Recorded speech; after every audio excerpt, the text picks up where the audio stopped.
Hey YouTube, it's time for another episode of NC Socks. So in this video I'm going to be talking about some of the many experiences I've had swimming. So I actually have a lot of stories about swimming. Some are traumatic, some are triumphant. So my whole history of swimming started when I was very young, probably around 2 or 3 years old, and I can still actually remember this a little bit in my mind because of how traumatic it was. So I was at my grandparents' house and they had a pool, and my dad and I were playing around in the pool on this raft and all that sort of stuff. And I think we were the only two out in the pool still. I think everybody else had gone inside at that point. So he was pulling me around on the raft like crazy, and it was really fun. It was like the greatest thing ever. It was this big raft. He was pulling me super fast, and I kept telling him, go faster, and it was like a really great time.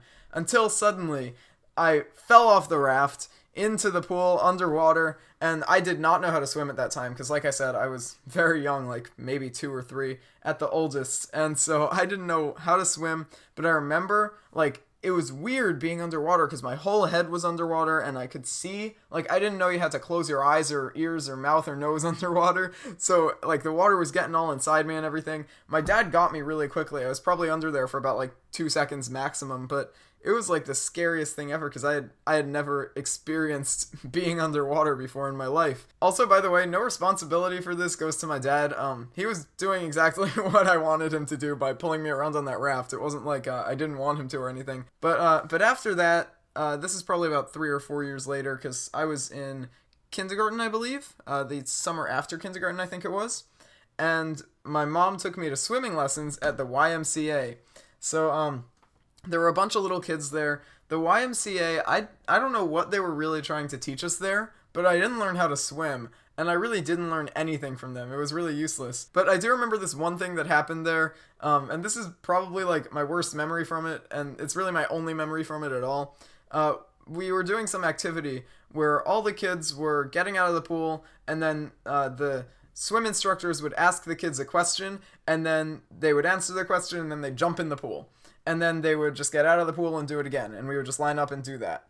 And it's a really weird activity. I don't know what that was teaching us, because it's not like we were in the deep end or anything, learning how to dive. We were really just jumping in, and it was really weird. So then one of the questions became, what's your favorite food? So at the time, I really liked pasta with Alfredo sauce, which, I don't know. I don't know if everybody says pasta with Alfredo sauce when they talk about the whole thing. I would just call it Alfredo. That's just what we called it at my house. It would be hey, we're having Alfredo tonight for dinner. It's great, So, and I loved Alfredo.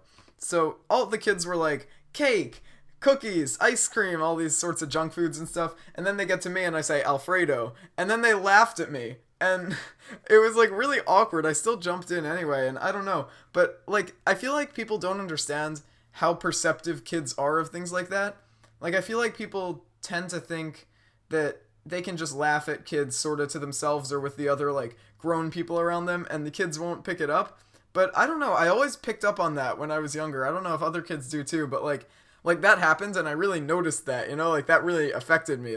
Should I have not said Alfredo? Is that a bad food or something?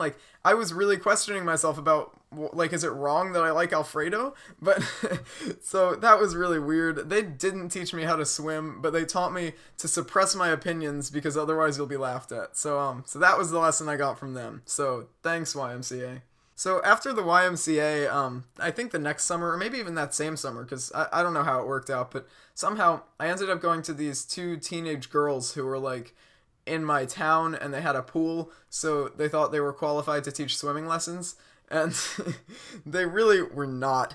So these teenage girls, they were sisters, and I think this was the summer after first grade or something.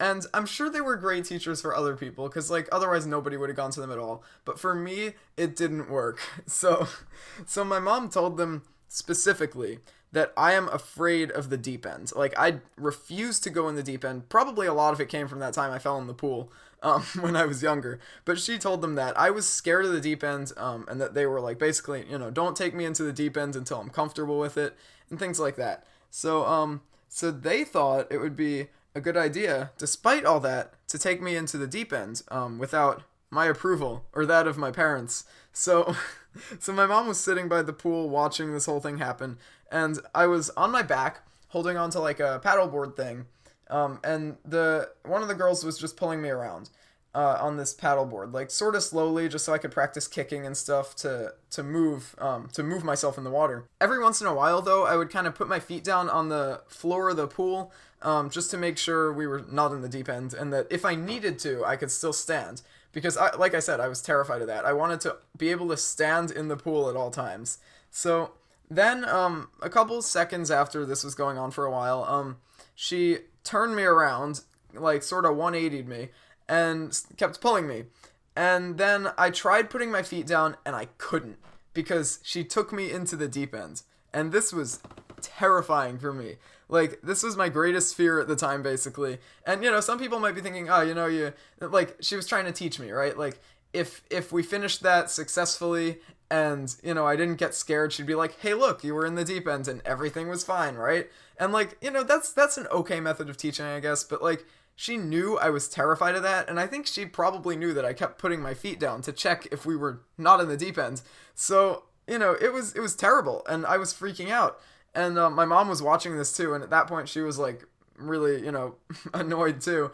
And so I was basically trying to get this girl to bring me back to the shallow end so I could stand. And she was like, no, you have to paddle. And she made me like paddle my way there like an idiot. Some people might come out of that and say, well, after that I wasn't scared of the deep end anymore. But honestly, that just deepened my fear. Anyway, bad puns aside, it really did make me more scared, and that's not an effective teaching method. At least it wasn't for me at the time. So if you're a swim teacher out there, maybe don't do that if you have a kid terrified of the deep end. But anyway, so after that, it kind of wrapped up after that a little bit. Summer after second grade, I went to a place near me where they had like formal swimming lessons, and there was this guy named RJ. Now, RJ was awesome. He made me get goggles, and he was like, goggles will be your best friend. And we were like in this pool, and he would make me get like swimming toys at the bottom of the pool. First in the shallow end, just so I could put my face in the water, because that was also something I didn't like. I didn't like to do that at all. And I finally got it under control. I conquered my fear of putting my face under the water, and then he eventually he taught me to actually swim, and soon we moved it into the deep end, and I was perfectly fine with that. And like, he walked me through it well. He told me exactly what was going on every time. RJ was awesome. RJ, if you're watching this, which I doubt you are, if you're watching this, you are awesome. You really helped out a lot.